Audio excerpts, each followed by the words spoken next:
ये राजधानी है। यहाँ की सड़कों पर गाड़ियां आपको दौड़ती हुई दिख रही होंगी। हालांकि प्रधानमंत्री नरेंद्र मोदी ने ये अपील की है कि प्राइवेट गाड़ियों का इस्तेमाल कम करें।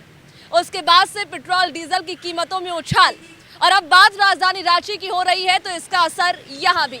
नमस्कार, मैं हूँ आपके साथ सबनाज और मेरे साथ टीवी 45 का डिजिटल प्लेटफॉर्म देख रहे हैं आप। जी हाँ, बात पेट्रोल डीजल की हो रही है और राजधानी रांची की बात इसलिए हो रही है क्योंकि राजधानी रांची में आज फिर से पेट्रोल डीजल महंगा हो गया है। एक दिन में 1 रुपए का उछाल यहाँ पर देखने को मिला है। जी हाँ, पेट्रोल की बात की जाए तो 88 पैसे और डीजल की बात की जाए तो 96 पैसे महंगा हो गया है। अब इसका असर सीधे तौर पर यहाँ की जनता पर पड़ रहा है। इसका असर सीधे तौर पर गरीब लोगों पर पड़ रहा है क्योंकि अब लोग महंगाई की मार झेल रहे हैं। वहीं पर इस पूरे मामले को लेकर के मंत्री संजय सेठ ने इसे पश्चिमी एशिया में जारी युद्ध का असर बताया है। उन्होंने कहा है कि भारत में तेल का कुआं नहीं है, इसलिए हमें परेशानियां हो रही हैं। देखिए रिपोर्ट।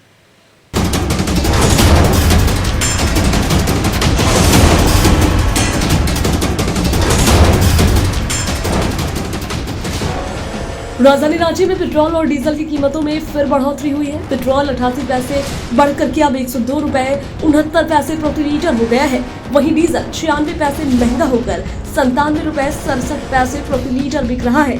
इससे पहले रांची में पेट्रोल 101 रुपए 75 पैसे और डीजल 96 रुपए 70 पैसे प्रति लीटर था। पेट्रोल में 88 पैसे की बढ़ोतरी। पेट्रोल 101 रुपए 75 पैसे से 102 रुपए 69 पैसे प्रति लीटर। डीजल में 96 पैसे की बढ़ोतरी। डीजल 96 रुपए 70 पैसे से 97 रुपए 67 पैसे प्रति लीटर। बढ़ोतरी, एक दिन में करीब 1 रुपए का उछाल।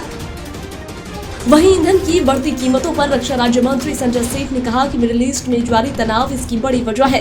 आज पूरी दुनिया मिडिल ईस्ट की स्थिति से परेशान है। भारत में तेल की कुएं नहीं है, हम आयात करते हैं। इसके बावजूद सरकार पेट्रोल डीजल पर भारी सब्सिडी दे रही है। 1 लीटर पर करीब 32 रुपए का भार सरकार उठा रही है। रोजाना लगभग 1000 करोड़ रुपए अतिरिक्त भुगतान केंद्र सरकार कर रही है। उनके मुताबिक पूरी दुनिया पश्चिमी एशिया की परिस्थितियों से प्रभावित हो रही है। भारत में तेल के कुएं नहीं होने के कारण देश को आयात पर निर्भर रहना पड़ता है। पेट्रोल और डीजल अभी मिडिल ईस्ट के अंदर क्या हो रहा है सबको पता है। कल क्या होगा नोबडी नोज। अभी 1 लीटर डीजल पेट्रोल खर्च होता है तो 32 रुपए सब्सिडी भारत सरकार का पैसा लगता है। लगभग 1000 करोड़ रुपया रोजाना एक्स्ट्रा हम पेमेंट कर रहे हैं। तो भी प्रधानमंत्री ने देखो, जो आज भी मैं दावा करता हूँ, आज भी सबसे सस्ता डीजल पेट्रोल पूरी दुनिया में कहीं है तो भारत में है। अब जब मिडिल ईस्ट के अंदर तेल के कुएं भारत में है नहीं, पूरी दुनिया उससे प्रभावित हो रही है, फिर भी प्रधानमंत्री जी के प्रयास से अभी इतना प्रयास हुआ कि नहीं, हम बियॉन्ड नहीं जा रहे।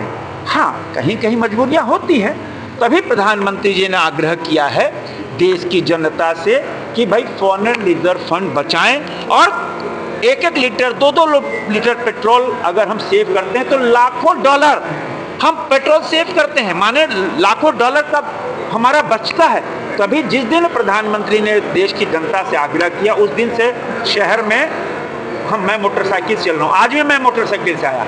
हाँ, अभी हमको लोहरदगा जाना है तो स्वाभाविक है एक गाड़ी से जाएंगे।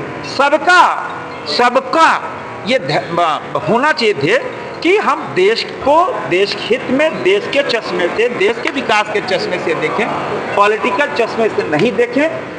अब जब तक ये मिडिल ईस्ट का जो गतिरोध नहीं समाप्त होता है तब तक तो है।